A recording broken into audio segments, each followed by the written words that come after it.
दुनिया के कोने कोने में ऐसे रहस्य दफन हैं जिनके राज से अगर पर्दा उठ जाए तो हमारी पूरी एंशिएंट हिस्ट्री बदल सकती है। कई थ्योरीज के मुताबिक प्राचीन समय में धरती पर जायंट्स रहा करते थे जो दिखते तो इंसान जैसे थे, लेकिन इनका साइज काफी बड़ा हुआ करता था। साल 2003 में जर्मन आर्कियोलॉजिस्ट जॉर्ग फॉसबाइंडर अपनी टीम के साथ इराक में रिसर्च कर रहे थे और अपनी शोध के दौरान उन्होंने ऐसी डिस्कवरी की जो सदियों से एक पहेली बनी हुई थी। फॉसबाइंडर और उनकी टीम ने मिलकर गिलगामेश के मकबरे की खोज कर ली थी। इससे पहले हिस्टोरियंस के बीच इस बात को लेकर विवाद था कि गिलगामेश सच में कभी धरती पर मौजूद था या फिर ये एक सिर्फ काल्पनिक पात्र था, क्योंकि गिलगामेश के बारे में बताया जाता है कि वो 17 फीट लंबा था। वो कोई साधारण इंसान नहीं था, बल्कि एक ह्यूमन और मेसोपोटामियन गॉडेस के साथ संबंध बनाने से उसका जन्म हुआ था। उसके शरीर का 2/3 हिस्सा भगवान जैसा था, 1/3 हिस्सा ह्यूमन कैरेक्टरिस्टिक्स वाला था। ये सभी बातें epic of Gilgamesh story tale से पता चलती हैं, जो दुनिया की सबसे पुरानी इंसानों द्वारा लिखी गई कहानियों में से एक है। एंशिएंट स्टोरीज के अनुसार गिलगामेश इराक के डेजर्ट एरिया उरुक में शासन किया करता था। फॉसबाइंडर ने अपनी टीम के साथ इसी जगह पर खोज की थी और एक एडवांस एंशिएंट सिटी डिस्कवर करने में वो कामयाब हुए थे। वो शहर प्राचीन समय में काफी समृद्ध रहा होगा। यहाँ पर प्रॉपर कैनल सिस्टम भी बने हुए थे। डेजर्ट एरिया में लोगों ने गार्डन बना रखे थे। घर के बाहर कुछ खाली इलाका छोड़ा जाता था। आर्कियोलॉजिस्ट इस शहर को विंस इन द डेजर्ट का नाम देते थे। इसी शहर के पास एक मकबरा भी पाया गया जो फॉसबाइंडर के अनुसार गिलगामेश का मकबरा है। वो अपनी टीम के साथ गिलगामेश की कब्र के करीब पहुंच चुके थे और उसे बाहर निकालने का प्लान भी बना चुके थे। हालांकि फॉसबाइंडर का कहना था कि वो दावे के साथ नहीं कह सकते कि वो मकबरा गिलगामेश का ही था, लेकिन जिस तरह आर्कियोलॉजिस्ट ने गिलगामेश का वर्णन किया है उनके अनुसार उन्होंने उसी रहस्यमय मकबरे की खोज की थी। सब कुछ सही चल रहा था। इतने में ही अचानक अमेरिका ने इराक पर हमला कर दिया। साल 2003 में सद्दाम हुसैन को पकड़ने और इराक के लोगों को आज़ाद कराने के लिए अमेरिका ने इराक में अपनी सेना उतार दी थी। आलम यह हुआ कि फॉसबाइंडर को अपनी रिसर्च बीच में छोड़कर टीम के साथ वापस जर्मनी लौटना पड़ा। इससे पहले भी इराक में कई बड़ी खोजें की जा चुकी हैं। नॉर्दर्न इराक में एक लाइब्रेरी मौजूद है जो 7th सेंचुरी BCE के समय की बताई जाती है। असीरियन किंग अशुरबानिपल ने इस लाइब्रेरी का निर्माण कराया था। साल 1849 में ब्रिटिश आर्कियोलॉजिस्ट ऑस्टिन हेनरी लैर्ड इस लाइब्रेरी को तलाश कर रहे थे तो उन्हें क्ले से बना टैबलेट नजर आया। इसे आप एक तरह का मैन्युस्क्रिप्ट भी कह सकते हैं जिस पर कुछ लिखा हुआ था। ऑस्टिन हेनरी उस राइटिंग को पढ़ने में नाकाम रहे। कुछ समय में ही इराक की अलग अलग साइट से करीब 15,000 ऐसे ही फ्रेगमेंट्स मिले। उन सभी को ब्रिटिश म्यूजियम में भिजवा दिया गया और दुनिया भर के रिसर्चर्स उन्हें पढ़ने की कोशिश करने लगे। उन्हें ट्रांसलेट करने की कोशिशें की गई और बैकवर्ड तरीके से पढ़ने के भी प्रयास किए गए, लेकिन सभी नाकाम साबित हुए। करीब 2 दशक के बाद जॉर्ज स्मिथ को इस फील्ड में कामयाबी मिली। स्मिथ ने सिर्फ 14 साल की उम्र में स्कूल छोड़ दिया था। उनका दिमाग काफी तेज था, लेकिन पढ़ने में उनका मन नहीं लगता था। उन्हें तो बस इतिहास को खंगालने का शौक था। स्मिथ एक बैंक में नौकरी करने लगे और रोजाना लंच टाइम में ब्रिटिश म्यूजियम में जाकर उन मैन्युस्क्रिप्ट्स को पढ़ने की कोशिश करते। साल 1866 में म्यूजियम स्टाफ ने उन्हें नौकरी भी ऑफर कर दी। अब स्मिथ को अपनी रिसर्च के लिए अच्छा टाइम भी मिल जाता था। उन्हें 15,000 फ्रेगमेंट्स को पढ़ने का काम सौंपा गया और अपनी सेल्फ नॉलेज से स्मिथ उन्हें पढ़ने में कामयाब भी हुए। सबसे पुराने टैबलेट पर एपिक ऑफ गिलगामेश की स्टोरी उन्होंने पढ़ी। कई टैबलेट्स धरती पर हजारों साल आई प्रलय के बारे में भी था। उन पर लिखा था कि सिर्फ एक फैमिली को छोड़कर पूरी मानव सभ्यता का अंत हो गया था। बाइबल में नोआ की कहानी भी काफी हद तक ऐसी ही सुनाई देती है। साल 1875 में उन्होंने ये सब रहस्य दुनिया को बताए और अगले साल 1876 में सिर्फ 36 की उम्र में उनकी रहस्यमय तरीके से मौत हो गई। उनके जाने के बाद से लेकर आज तक स्कॉलर्स और रिसर्चर्स बाकी टैबलेट्स को पढ़ने और ट्रांसलेट करने की कोशिश कर रहे हैं। गिलगामेश के बारे में जैसा हमने आपको बताया कि ये कोई नॉर्मल इंसान नहीं था, इसका जन्म गॉड्स के द्वारा हुआ था। धीरे धीरे गिलगामेश ने अपनी ताकत का गलत इस्तेमाल करना शुरू कर दिया। दूसरी महिलाओं के साथ वो जबरन संबंध बनाने लगा था। वो अपने समय का सबसे क्रूअल किंग बन चुका था।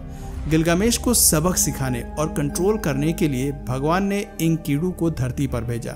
दोनों के बीच भयंकर लड़ाई हुई भले ही इस युद्ध में गिलगामेश की जीत हुई थी, लेकिन एनकुडू की ताकत से वो काफी इम्प्रेस हुआ। इस लड़ाई के बाद दोनों में अच्छी दोस्ती भी हो गई। कुछ समय के बाद एनकुडू की तबीयत खराब होने के कारण उसकी मौत हो गई। उसकी मौत से गिलगामेश को काफी गहरा सदमा लगा। वो अमर होने का उपाय खोजने लगा। उसे अमर होने का तरीका तो मिल नहीं पाया, लेकिन वो समझदारी के मामले में टॉप पॉइंट पर पहुंच चुका था।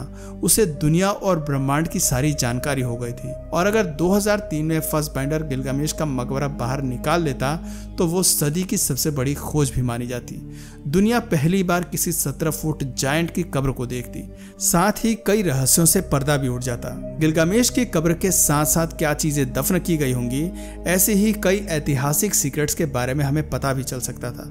कुछ थ्योरीज के मुताबिक अमेरिका ने 2003 में एक सोची समझी साजिश के तहत इराक पर हमला किया था। सिर्फ सद्दाम हुसैन को गिरफ्तार करना ही अमेरिका का मकसद नहीं था, और ना ही इराक का न्यूयॉर्क में हुए 9/11 हमले में कोई हाथ था। कहा जाता है कि अमेरिका इराक के ऑयल रिजर्व पर कब्जा करना चाहता था, लेकिन क्या इराक पर हमला करने का कोई और भी कारण था? क्योंकि अमेरिकी सेना ने इराक में लैंड करते ही इराक की इस हिस्टोरिकल साइट से सभी रिसर्चर्स को भगा दिया था। साथ ही ग्लोबल मीडिया को भी यहाँ से जाना पड़ा था। कई बड़े मीडिया हाउसेस ने गिलगामेश के मकबरे के बारे में रिपोर्ट्स पब्लिश की थी, लेकिन वो सभी रिपोर्ट्स बाद में डिलीट कर दी गई, और सभी को यहाँ से भागने के बाद यूएस मिलिट्री ने यहाँ पर काफी खुदाई की।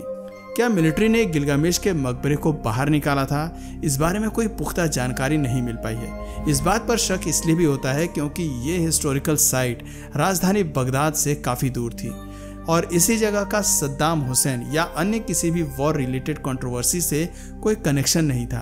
अमेरिकन इन्वेजन के दौरान इराक में एक और घटना ने सभी का ध्यान अपनी ओर आकर्षित किया।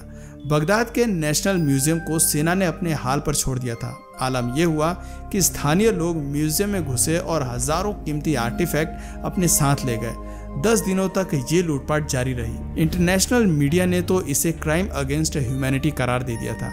बाद में कुछ ऐसी खबरें सामने आई कि लोकल लोगों के म्यूजियम लूटने से पहले यूएस मिलिट्री ने म्यूजियम को खंगाला था और वहां से ट्रक भर भर कर सामान अमेरिका भेज दिया था। अगर ये सच है तो कौन कौन सी चीजें म्यूजियम से अमेरिका के लोग अपने साथ लेकर गए, कोई नहीं जानता। इंटरनेशनल कम्युनिटी में जब ये मुद्दा गरमाया तो मामले की कार्रवाई के लिए एक स्पेशल टीम बनाई गई, जिसे कर्नल माइकल बोगडानोस लीड कर रहे थे। बोगडानोस ने अपनी रिपोर्ट में कुछ चौंकाने वाले खुलासे किए। उन्होंने बताया कि म्यूजियम के अंडरग्राउंड वॉल्ट में कई कीमती चीजों को टच नहीं किया गया था। कई मैन्युस्क्रिप्ट्स, गोल्ड कॉइन्स और सील्स ज्यों की त्यों थी, यानी कि कुछ स्पेसिफिक चीजों को ही टारगेट किया गया था। बोगडानोस का कहना था कि म्यूजियम लूटने आए लोग अच्छे से जानते थे कि उन्हें क्या क्या सामान लूटना है, इसलिए उन्होंने बाकी चीजों को छुआ तक नहीं। साल 1920 में इराक में एक अफवाह तेजी से फैली थी। कहा जा रहा था कि इराक के रेगिस्तान में स्टारगेट मिला है। ये एक ऐसा गेट था जिसकी मदद से इंसान दुनिया के किसी भी कोने में टेलीपोर्ट हो सकता था, यहाँ तक कि धरती के बाहर की दुनिया में भी इंसान जा सकता था। इस अफवाह ने दुनिया के सभी बड़े देशों के कान खड़े कर दिए। अमेरिका, रशिया, जर्मनी और फ्रांस जैसे तमाम देशों ने अपने अधिकारियों को इराक भेजा और स्टारगेट के रहस्य का पता लगाने के लिए कहा। कुछ लोगों ने कहा कि सुमेरियन गॉड अनुनाकी इस टारगेट का इस्तेमाल करके इराक में आए थे और अनुनाकी धरती के बाहर से आने वाले विजिटर्स थे। सालों तक इराक में इस टारगेट की खोज जारी रही। यह भी कहा जाता है कि सेकेंड वर्ल्ड वॉर के दौरान 1941 में एंग्लो इराकी वॉर का मेन रीजन सिर्फ स्टारगेट था, लेकिन धीरे धीरे ये अफवाह शांत हो गई।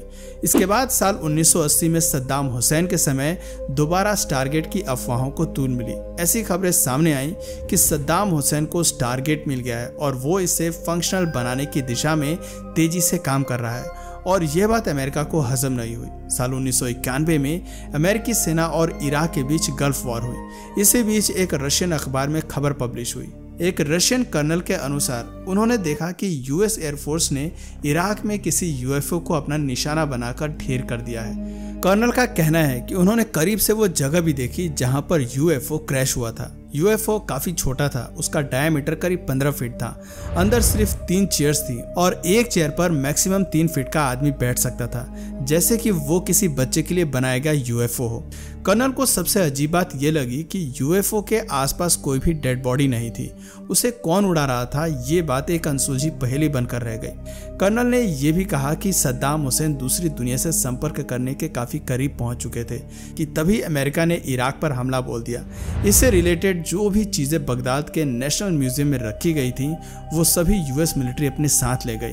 अगर वाकई में इराक में इतने सारे रहस्य दफन हैं तो गिलगामेश के मकबरे का होना भी कोई बड़ी बात नहीं होगी। बड़ी बात तो तब होगी जब उस मकबरे की खोज सही तरीके से की जाएगी और 17 फुट के स्केलेटन को दुनिया के सामने पेश किया जाएगा। बिना सबूतों के आधार पर कोई भी रिसर्च पेपर, जर्नल या किसी व्यक्ति पर विश्वास करना किसी के लिए भी मुश्किल है। दोस्तों, आपको क्या लगता है, क्या वाकई में धरती पर कभी 17 फुट के मानव रहा करते थे और क्या सच में इराक में कोई स्टारगेट मौजूद रहा होगा? इस बारे में अपनी राय हमें कमेंट सेक्शन में जरूर बताइए।